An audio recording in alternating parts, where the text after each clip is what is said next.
Wow, ang dami ko nakikitang helipads. And we are here right now on the 37th floor of Uptown Arts Residence. The newest and the most high-end ready for occupancy condo we are selling right now in BGC. And ngayon, sa 37th floor, kita natin dito yung view of Antipolo Mountains. Ayan. We also have the morning sun. We can see the glimpse of Laguna Bay and a city view without any obstruction. So on this side, makikita na natin dito yung BGC Uptown Park, which is the Uptown Mall and Uptown Parade. By the way, this condo is for sale for around 25 million pesos, 66 per meter, executive 1 bedroom. One of the fastest selling units here that's near to be sold out. So bago ko umpisan yung tour, isang montage muna dyan.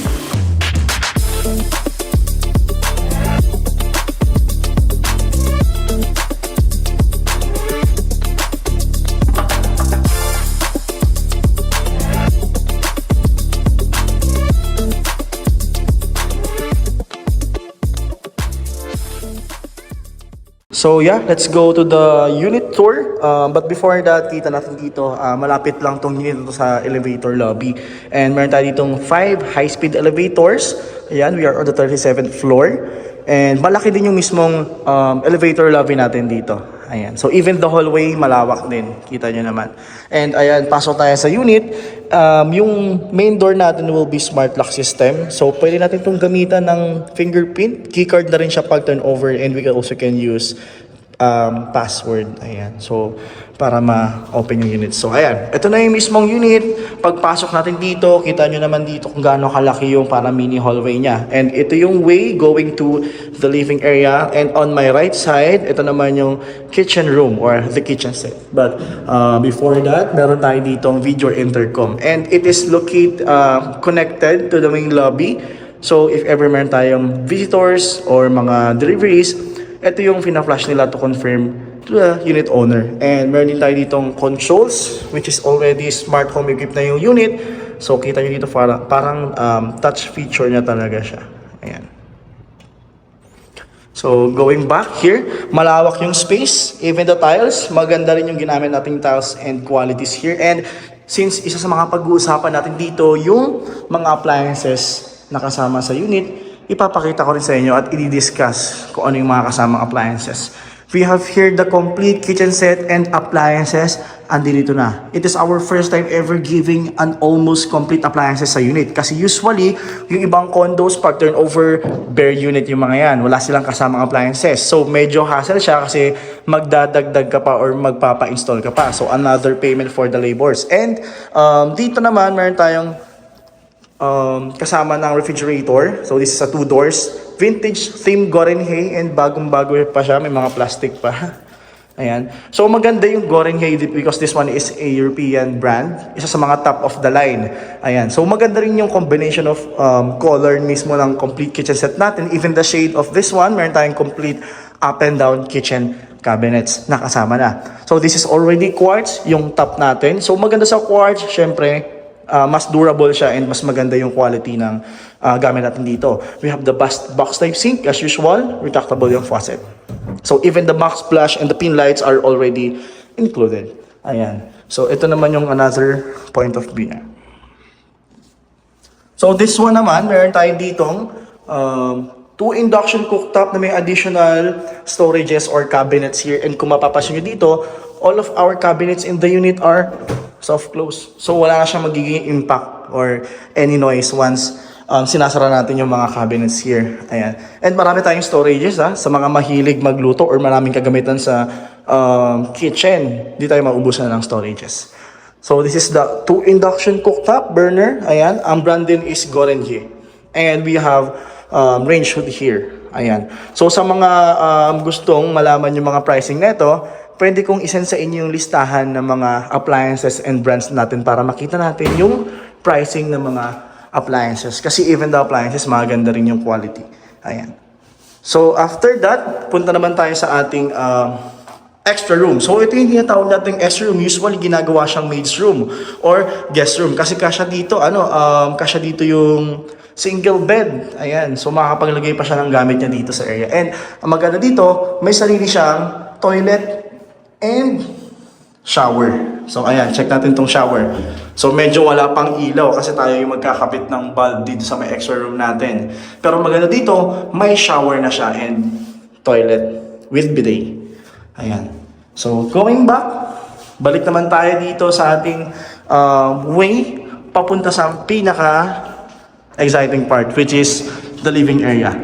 So, on the 37th floor, maganda rito yung mismong floor level kasi wala nang obstruction yung unit or wala na magiging harang. And ayan, ganito yung magiging view ng mismong big living area natin. So, usually, ito yung best area to put your dining space or dining area kasi it can fit up to 6 or 8 seaters with this kind of space. And on the other side naman, ito yung ating living area.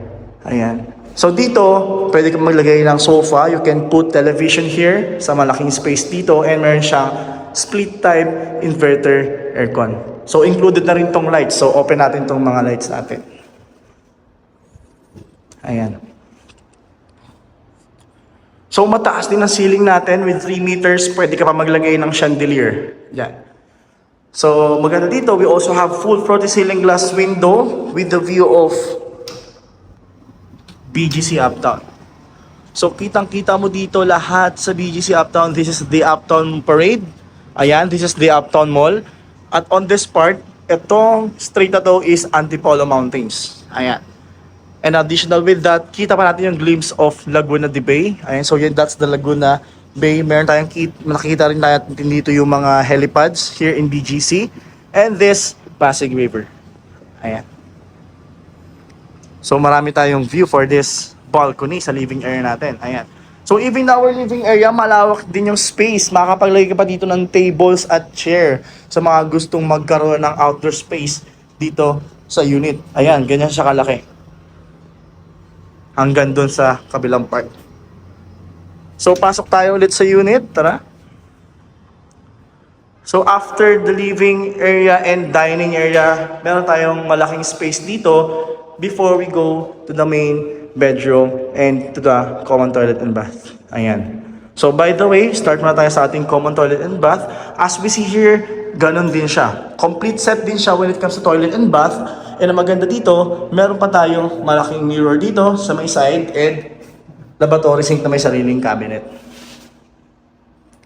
So usually sa mga nagto-turnover na clients natin, hindi na siya binabago kasi as is na pag-turnover. So kahit yung mismong walls natin dito, yung color palette natin and combination here is napakaganda na rin siya. So usually kahit di na siya baguhin. So by the way, brand naman natin dito for the toilet and bath is Villeroy & Boch. So this is also a European brand, top of the line.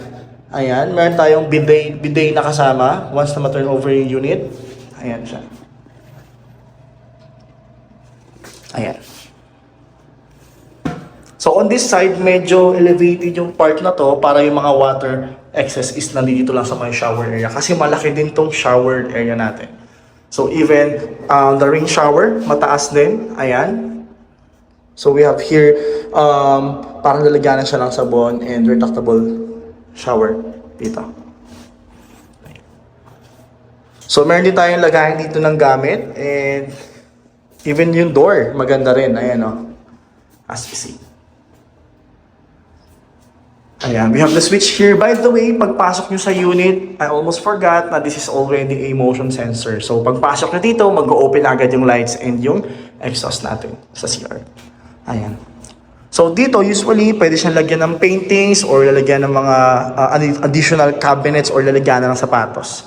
Ayan, kasi malaki itong space na to. Ayan. So parang rin siyang mini foyer. Ayan. So let's go now to the main bedroom. So this is our main bedroom of the unit and ang maganda dito, naka full floor to ceiling glass window siya na kumukuha agad ng attention for the views. Ayan. So by the way, right now is afternoon, kaya makapapansin nyo dito nakatalikod yung araw. Pero most of the time, pag morning, dito umaakit yung araw. Kasi we are on the morning sun orientation. So we are facing east. Ayan. So pag umaga, dyan sa likod ng mga mountains of Antipolo, umaakit yung sun. Ayan. And after that, tour naman natin itong main bedroom. Meron tayo ditong kasama ng cabinet. Sliding yung door niya and kasama na rin yung mirror. So check natin yung lalagyan sa loob and divider. So even the cabinet, malaki na rin siya. And meron pa tayong another split type aircon dito sa loob ng bedroom. Ayan. Tapos switch here. Ayan. And another full glass window on the other side. So it is also considered as a corner room with this kind of layout and location of the unit.